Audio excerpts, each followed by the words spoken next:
Good afternoon, and thank you for attending today's Babcock and Wilcox Enterprises second quarter 2025 conference call. All lines will be muted during the presentation portion of the call, with an opportunity for questions and answers at the end. I would now like to turn the conference over to our host, Sharon Brooks, B&W's Director of Communications.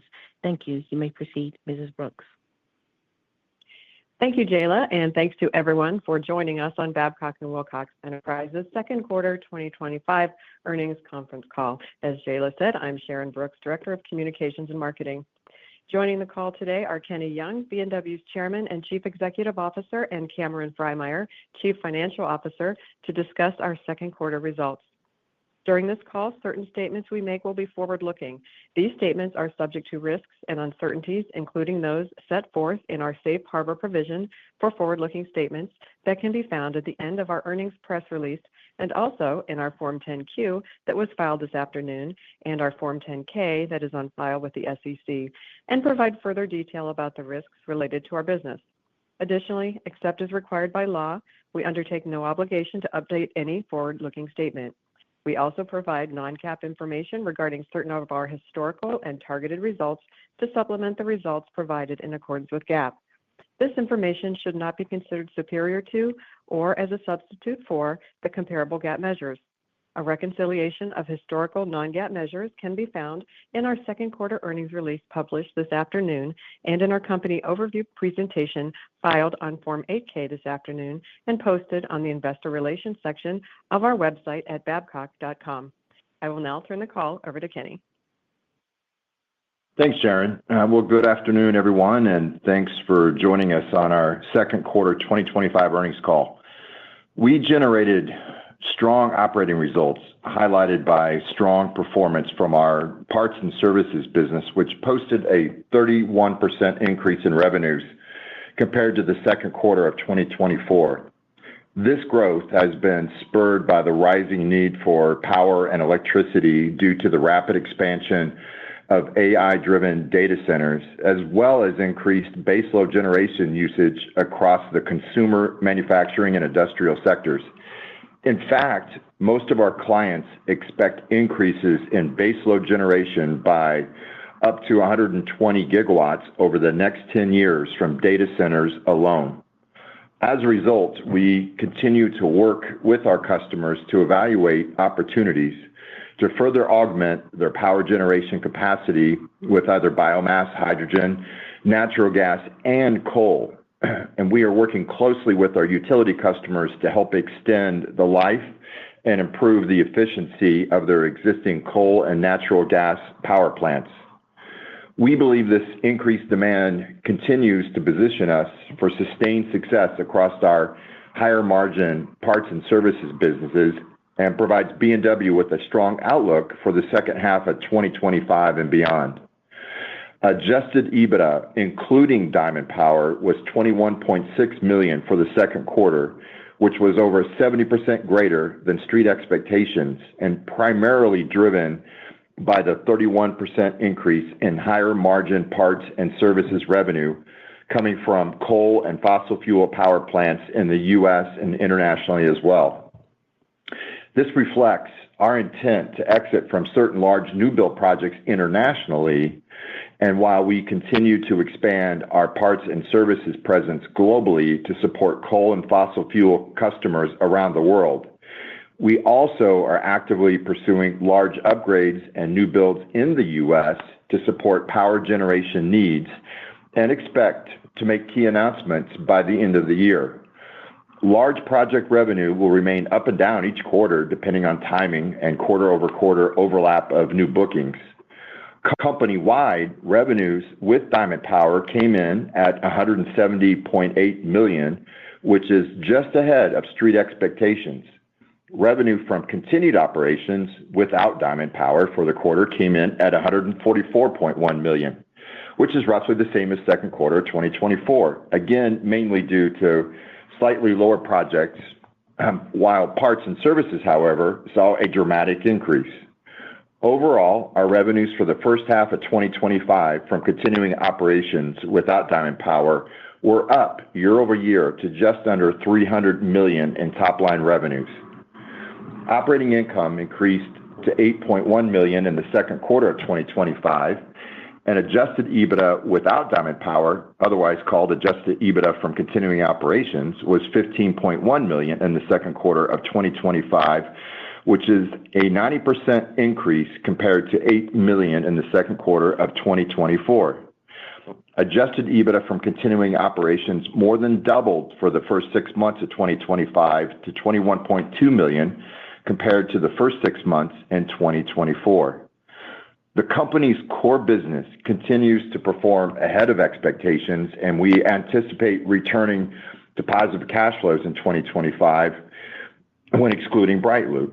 Additionally, through a combination of asset sales, debt reduction, and improved cash flows, the company has alleviated the previous doubt about continuing as a going concern. We believe we are well positioned now to win new plant conversions, plant upgrades, and behind-the-meter data center projects in North America and beyond, as we are in key discussions and negotiations on several opportunities and expect continued strong performance as we move forward through the year into 2026 and beyond. During the quarter, we completed the sale of Diamond Power International for gross proceeds of $177 million, or roughly about 8 times EBITDA. This further improves our balance sheet and reinforces the mark-to-market value of our underlying assets as we recapitalize our business. This represents a significant improvement in our net leverage ratios as we look to continue supporting our customers' long-term power needs and position the company for the advancement of our new technologies such as BrightLoop. We also recently entered into a private bond exchange with a limited number of note holders. These exchanges will help to reduce our annual interest expense by a little over $1 million annually, while reducing outstanding debt and extending debt maturity to 2030. This privately negotiated bond exchange resulted in $131.8 million of outstanding bonds due in 2026 being replaced with new bonds in the amount of $100.7 million that will be due in 2030. This represents a positive step in our restructuring and refinancing efforts while demonstrating continued support from our lenders and bondholders. Moving forward, we remain intently focused on our strategic vision and continue to explore the sale of other non-strategic assets, as well as potential refinancing options to reduce our current and long-term debt obligations. We continue to see strong global demand for our diverse portfolio of technologies and are making progress in converting our $7.6 billion global pipeline of identified project opportunities. Our backlog of $418.1 million at the end of second quarter was a 49% increase compared to the same period in 2024. This represents another extremely strong quarter for our backlog as we continue to perform based on higher baseload generation demand in North America. We believe these results affirm our strong foundation while underpinning our pipeline and outlook for the year ahead.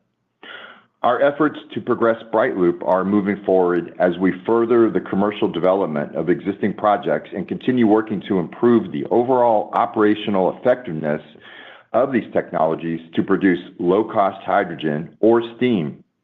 We're seeing an increasing activity for our BrightLoop technology, both for steam generation as well as hydrogen production that can produce energy with lower costs and expenditures. In fact, we are in discussions with a number of oil and gas companies and large utilities about using BrightLoop for specific steam or hydrogen generation projects. I'll now turn the call over to Cameron to discuss the financial details of the second quarter of 2025. Cameron? Thanks, Kenny. I am pleased to review our second quarter results, further details of which can be found in the 10-Q that is on file with the SEC. Our second quarter consolidated revenues were $144.1 million, which is slightly lower compared to the second quarter of 2024. The difference is primarily related to timing of closing and starting of a select few large projects, offset partially by an increase in global parts and services of $15.4 million. First half 2025 revenue came in at $299.9 million, which is an increase compared to the $292.3 million in the first half of 2024. The increase is primarily driven by larger global parts and service volume, offset partially by timing of large project revenue recognition. Global parts and service revenue in the second quarter of 2025 increased by $15.4 million compared to the second quarter of 2024 and increased to $26.9 million in the first half of 2025 when compared to the first half of 2024. This considerable improvement is primarily due to the increasing need for electricity from fossil fuels, driven by the demand from artificial intelligence, data centers, and expanding economies. Net loss from continuing operations in the second quarter of 2025 was $6.1 million, which was a better result compared to a net loss of $20.5 million in the second quarter of 2024. Loss in the first half of 2025 was $20.1 million compared to a loss of $38.2 million in the first half of 2024. Our net operating income in the second quarter of 2025 was $8.1 million, exceeding our quarterly expectations and outpacing an operating loss of $4.4 million in the second quarter of 2024. Operating income in the first half of 2025 was $8.4 million compared to an operating loss of $3.5 million in the first half of 2024. Our adjusted EBITDA was $15.1 million compared to $8 million in the second quarter of 2024, and adjusted EBITDA in the first half of 2025 was $21.2 million, an increase compared to the $10.8 million in the first half of 2024. These increases are primarily the result of higher global parts and service volume as a result of higher energy demand. I will now turn to our balance sheet, cash flow, and liquidity. Total debt at June 30th, 2025 was $471.3 million, and the company had cash equivalents, and restricted cash balance of $109.1 million. However, as previously announced on July 31st, B&W closed the sale of Diamond Power for gross proceeds of $177 million. These proceeds will primarily be used to pay down B&W's debt, and as of July 31st, total debt is expected to be $421.3 million, with a cash and cash equivalents and restricted cash balance of $217.4 million. This leaves the company with net debt of approximately $203.9 million. The refinancing and reduction of our current debt obligations continues to be one of our top priorities. We have taken strategic steps to address our debt obligations, and today we are extremely pleased to announce that B&W has alleviated the previous doubt about continuing as a going concern. This is a major step forward for B&W, and we believe that we are well positioned to support our customers in meeting the growing need for reliable and efficient energy, including opportunities for new plant conversions, upgrades, and behind-the-meter data center projects. We continue to explore the sale of additional non-strategic assets, as well as potential refinancing options to reduce our current and long-term debt obligations, as mentioned earlier. The proceeds of these sales will be used primarily to pay down existing debt and enhance working capital. I will now turn the call back over to Kenny. Thanks, Cameron. Well, in closing, again, we delivered strong operating results in the second quarter, demonstrating the progress we continue to make as we execute our strategic plan and drive further improvements in our balance sheet. We expect continued strong financial performance throughout the remainder of the year, buoyed by a global pipeline of over $7.6 billion in identified project opportunities that remains healthy across all business segments. We believe B&W is well positioned to capitalize on the growing demand for baseload generation while also supporting energy security and energy transition. Also want to recognize and thank our experienced and talented employees who continue to help drive the company's success. We greatly appreciate their efforts, as well as the continued support of our global customer base and suppliers, and we remain excited about the growth prospect ahead of us. We look forward to continuing to demonstrate B&W's role in a leader and innovator, providing leading power generation and environmental solutions that meet the world's need for reliable power today while advancing technologies for tomorrow. I'll now turn the call over to Jayla, who will help us with a couple questions. Jayla? At this time, if you would like to ask a question, it is star followed by one on your telephone keypad. If for any reason you would like to remove that question, it is star followed by two. Again, to ask a question, it is star one. As a reminder, if you're using a speakerphone, please remember to pick up your headset before asking a question. I'll pause briefly here as questions are registered.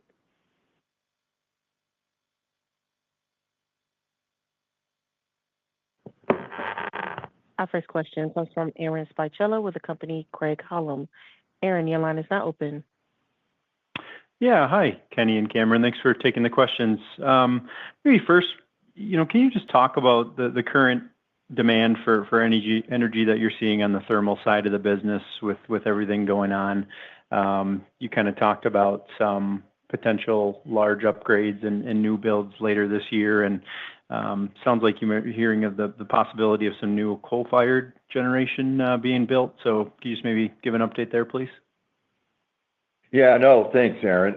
We are actually. So, as I mentioned, in the U.S. North America alone, right, we're seeing the overall need the next 10 years go up to about 120 gigawatts, which is about a 10% baseload generation increase.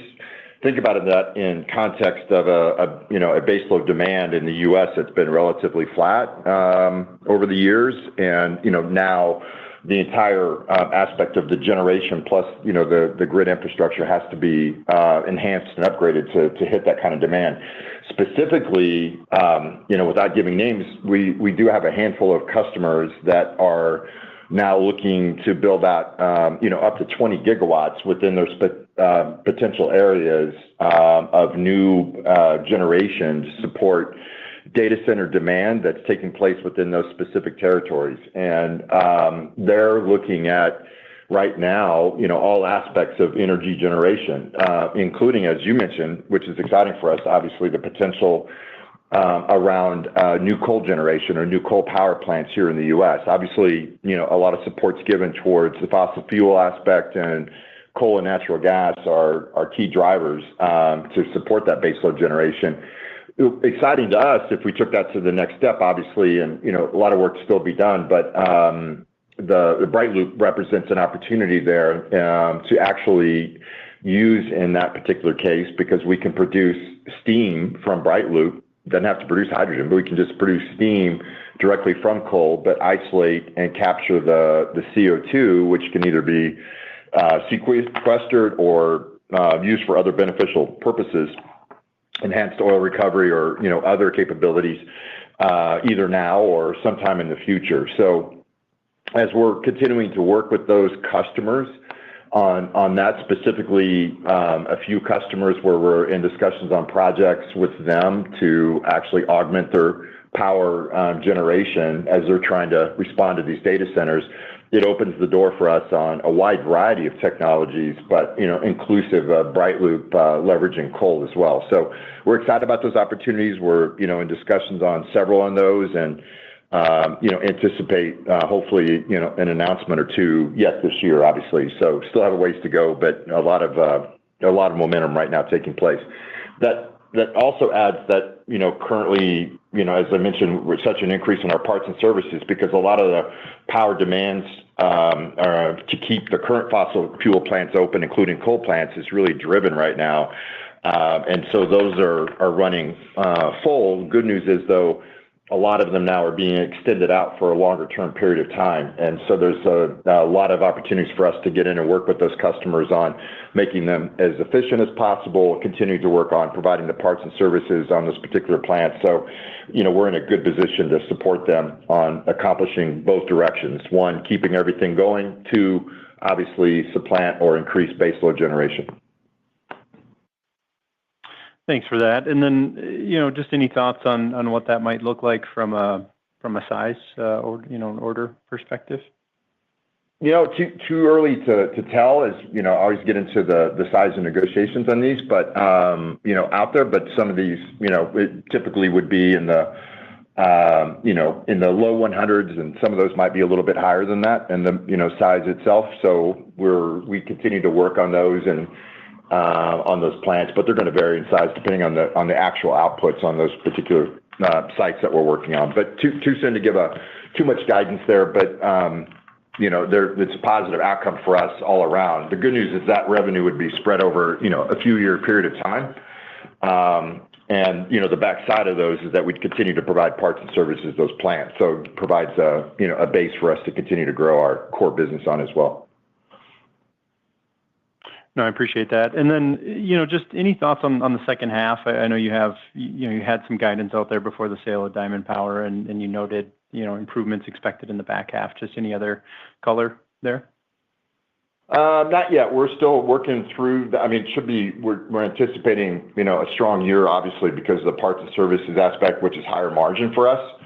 For the rest of the year, but also getting ready for 2026 as well too, which we're seeing as a potentially strong year for us too. So we're trying to work on both right now, and obviously we'll come out with guidance before the end of the year on that. That's our intent anyway, but still working through both those.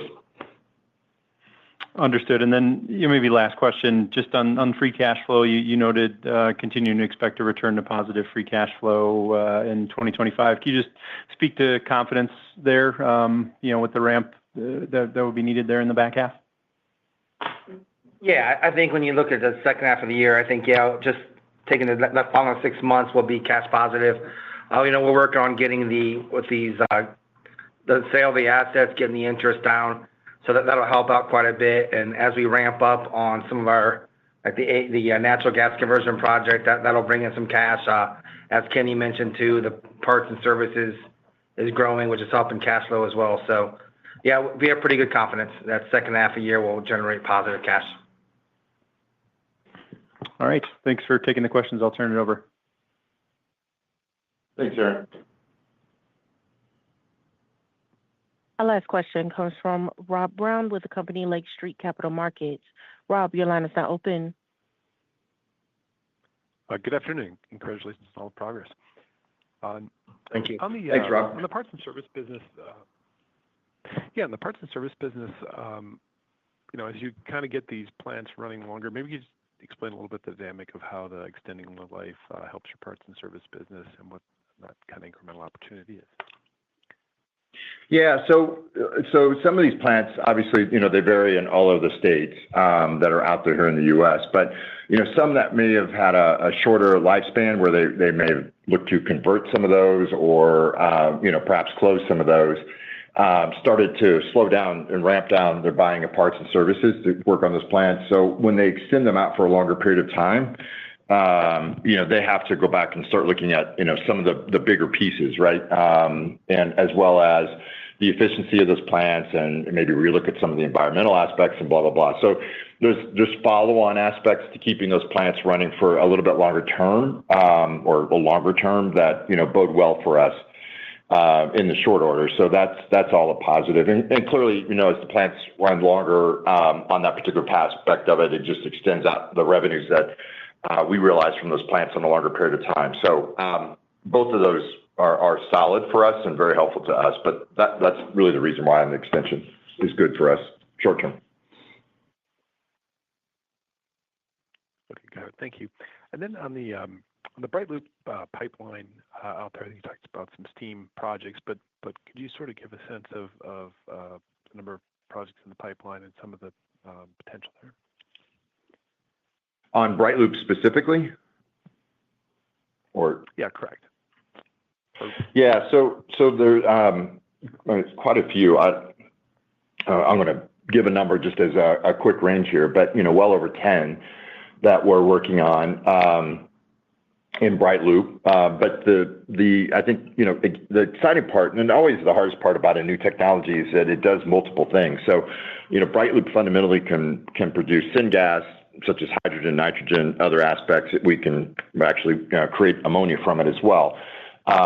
Or we can just produce steam from BrightLoop. Same fuels as hydrogen, doesn't matter for us. It's just we have a less one reactor. So if it's just steam, we have a fuel reactor and a steam output. If it's hydrogen, we have 3 reactors to produce the hydrogen from. So it just depends on the application. But the exciting part is that BrightLoop by itself actually can produce steam from coal or natural gas, or steam from biomass and other fuels as well, to drive a turbine for electric generation that's out there on that. So when we look at working with a lot of operators, not only here but some on the international front, in some cases, if it's steam related, and I'll just focus on that for a second. We are in discussions with a few utilities and power plants around the concept of just creating steam from coal or natural gas, but giving the option to capture the CO2. They may not need to capture the CO2 today,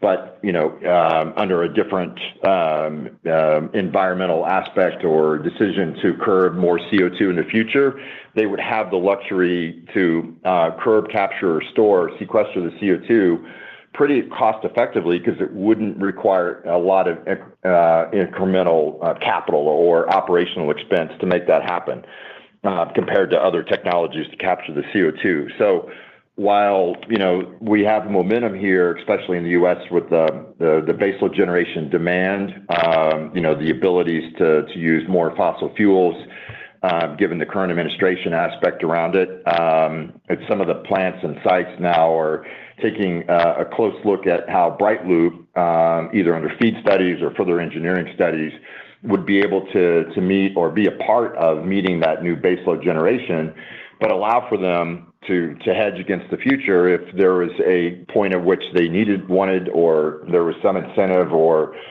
some other requirement to isolate the CO2, they could do that in a very economical fashion. So, with a standard, boiler in a coal plant or a standard combined cycle plant or whatever it might be considered today, you would have to add a post-combustion technology to capture the CO2. BrightLoop eliminates the post-combustion aspect of that. So you can build out a power plant today, isolate CO2. If you want to let CO2 go in the atmosphere, got it. If you want to sequester the CO2, you can. The point of it is that we give that optionality to the customer and not have a dramatic increase on any future CapEx, nor is there an impact on the parasitic load of the plant. So you keep the efficiency overall of that particular plant at bay. So it's a very intriguing technology, and with the momentum that we're seeing here around it, that concept around BrightLoop is becoming realized in some of these opportunities. And so we'll see where it goes, but clearly we're working with our customers on those. We are seeing in parallel some opportunities around biomass to steam, actually, here in the U.S., some of that with an oxy-combustion kind of carbon capture process where they're looking at those opportunities, and we're in discussions on those. And there are some other, home waste or other aspects on power plants that are in discussions right now here in North America about providing steam for those plants to drive a turbine and providing baseload generation using, alternate forms of fuel. So all of those are exciting for us, and we are in direct dialogue on specific projects across each of those areas right now. Great. Thank you. I'll turn it over.